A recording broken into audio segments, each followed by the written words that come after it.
Baik, di sini saya akan menjelaskan mengenai sejarah pra-Islam, masa kenabian, dan kronologis turunnya Al-Quran berdasarkan buku The History of Islamic Texts karya Profesor Dr. Al-Azami dan buku Rekonstruksi Sejarah Al-Quran karya Taufik Adnan. Di sini saya akan memulai dari sejarah pra-Islam dari sisi keagamaannya. Jadi, di daerah Jazirah Arab yang terdahulu itu, selain adanya penyembahan berhala, di situ juga terdapat beberapa agama-agama yang lain seperti agama Yahudi dan agama Kristen. Agama Yahudi ini yang ada di daerah Jazirah Arab berasal dari daerah Yerusalem, yang dikarenakan daerah Yerusalem ini sudah ditaklukkan oleh Kaisar Titus, sehingga orang-orang yang ada di daerah Yerusalem, yakni orang-orang Yahudi ini, terpaksa mengembara ke daerah Arabia, dan mereka ini kemudian menetap daerah Madinah. Mereka ini tidak berani masuk ke dalam daerah Mekah karena pada saat itu Mekah menjadi pusat penyembahan berhala, sehingga mereka memilih untuk menetap di daerah Madinah. Kemudian agama yang kedua adalah agama Kristen. Agama Kristen di daerah Arabia atau Jazirah Arab pada saat itu kurang eksis, dikarenakan orang-orang yang masuk ke dalam agama Kristen ini dikarenakan hanya adanya politik kekuasaan atau pemerintah, bukan berdasarkan murni keinginan mereka sendiri. Nah, salah satu tokoh agama Kristen yang ada di daerah Mekah adalah paman Siti Khadijah, yakni Waraqah bin Naufal. Kemudian ajaran-ajaran Yahudi dan Kristen ini mencoba untuk berkembang di daerah Jazirah Arab, namun orang-orang Jazirah Arab atau khususnya Mekah itu lebih memilih untuk meneruskan agama nenek moyang mereka, yakni menyembah berhala. Kemudian yang menjadi permasalahannya adalah umumnya masalah agama yang ada di kalangan orang-orang Arab itu hanya mengenai politeisme atau paham tentang banyaknya Tuhan. Mereka mengakui adanya zat yang menciptakan alam semesta, yakni Allah. Namun aktualnya mereka itu menyembah Tuhan yang lain, yakni berhala sebagai perantara menuju kepada Allah. Jadi orang-orang Arab itu meyakini bahwasanya berhala itu merupakan perantara untuk menuju kepada zat yang menciptakan alam semesta. Selanjutnya mengenai sejarah tanah Arab.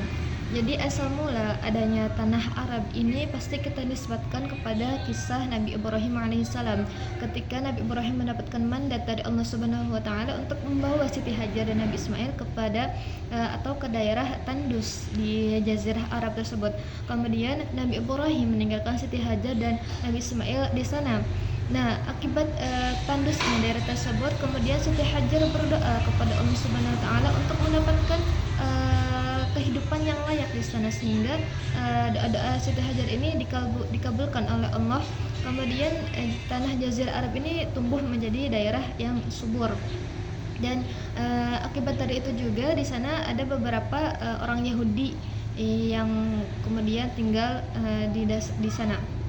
Kemudian setelah itu Nabi Ibrahim mendapatkan perintah kewahyuan untuk membangun suatu tempat peribadatan yang berbunyi inna awwala baiti wudi'a lin-nasi alladzi bi Bakkah mubarakan wa hudan wa rahmah, bahwasanya Nabi Ibrahim ini diperintahkan untuk membangun Ka'bah sebagai pusat peribadatan pada saat itu.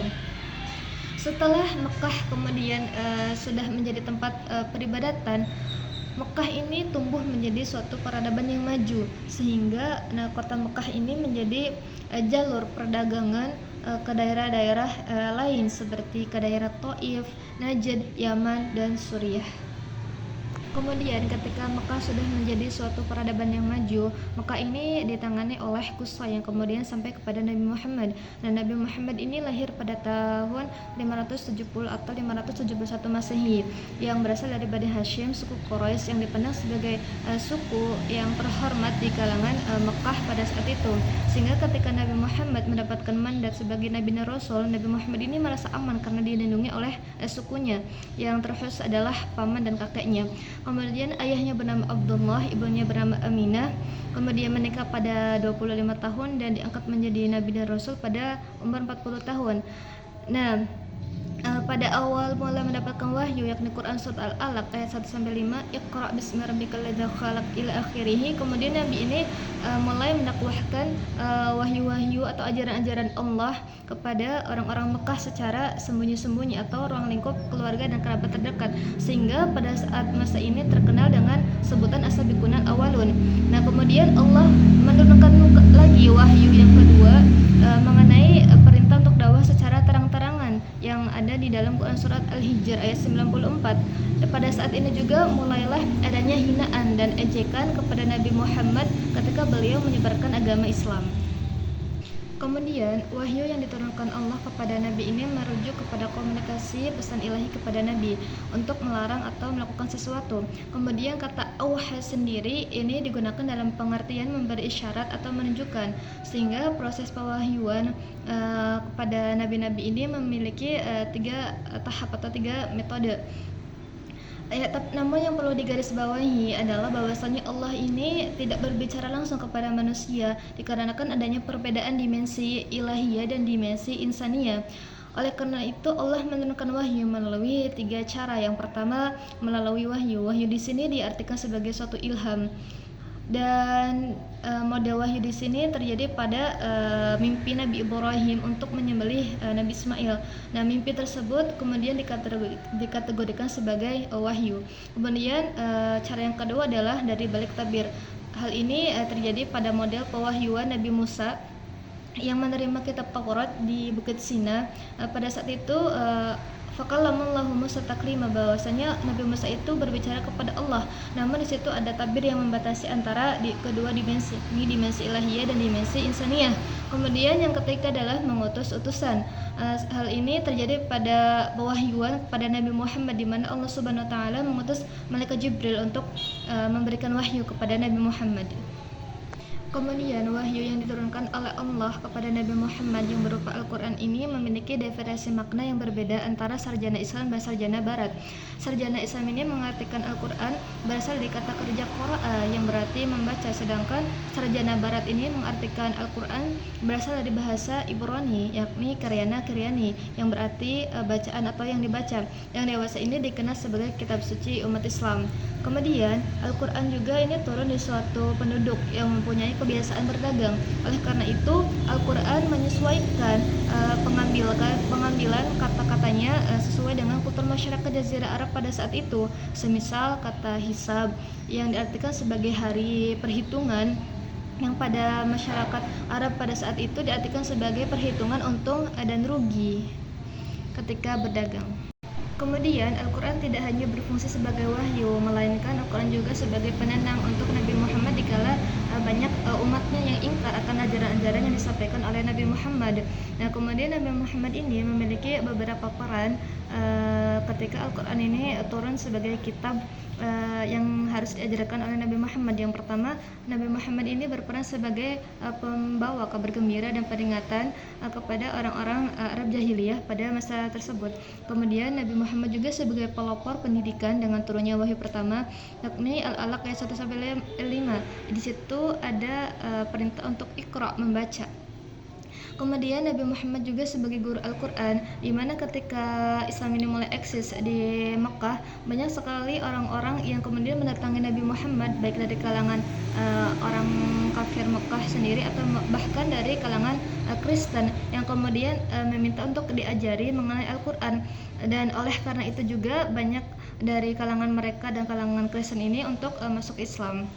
Setelah kemudian Nabi Muhammad merasa pengajaran Al-Quran di Mekah ini sudah eksis, banyak sekali masyarakat Madinah yang meminta Nabi Muhammad untuk mengajarkan Al-Quran juga di Madinah, sehingga Nabi Muhammad hijrah ke Madinah dan mulai mengajarkan Al-Quran di Madinah yang ditandai dengan adanya sufah di dalam masjid guna tempat pendidikan Al-Quran.